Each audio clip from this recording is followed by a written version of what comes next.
Finally, I can sit in a room and say, my dad went to prison, and it not be this like dark, taboo subject that nobody talks about.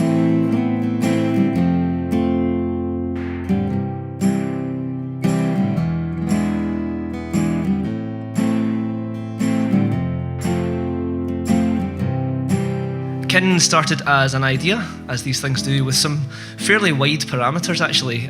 We would gather some young people who'd experienced the imprisonment of a close family member, and we would work with them in creative ways to explore their experiences and then share the resulting art with others as a resource for change. We need to do far more for the children of families that are affected by imprisonment, because children are the forgotten victims of crime. And until we start supporting them, we will never break down the barriers. A lot of young people that experience family imprisonment form from the stigma and the isolation that we experience from other people when we share our experience. It kind of makes you believe that perhaps you're never quite good enough. One of my teachers shouted my name out in the register, and because he seen the family name, he went, "Oh, so we've got one of them." It's pretty horrible to see that somebody's would take my life and put it in somebody else's because I might go down that lane. It's nothing. He had his own choices. I've got my own choices. There's a classic. Oh, so yeah, I have a family member in prison. Yeah. What did they do? Yeah. What did they do? Just I want to talk about that. It's not the question of what I'd like to be asked, it's I'd like not to be judged. What we see in prisons is a real diminishing of young people coming to visit their families once they get to the teenage years. So it's so important to have something focused on this age group, and it really is the only one of its kind as far as I'm aware. It's something which I think has to be investigated more, and I would certainly like to help wherever I can. Here we are again. Take it easy, I'll be here.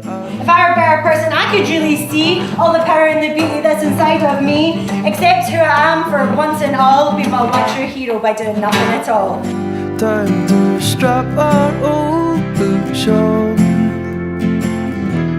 You know I'll be there for you. I'll always be there for you. You know I'll be I think people don't understand that it can affect the family until they've been through it themselves. I don't think it's ignorance, it's just something that you don't really think of. They think of prisoners and they just see them as a single unit, whereas no, a lot of them are units, part of a family, and the effect of imprisonment is spread out among several people. It's not just self-contained to that individual. And one of the really important things is that for people in prison, if they have good relationships with their families, that is something that's likely to mean that when they leave prison, they're going to have a better life than if they can't.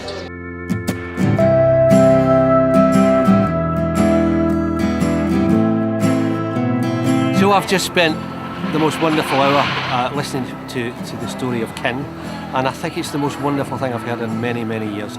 As someone whose family have suffered from the same stigmatism of having their family member, their father in prison, I just think this work has to continue, it has to expand, and it has to get out there. back on track now. Your old heart will be a crown. Feeling good, looking strong. Time to strap our old boots on. Golden rule: whatever you do, don't treat me any differently than how you have so far. I'll always be there for you. You know I'll be there for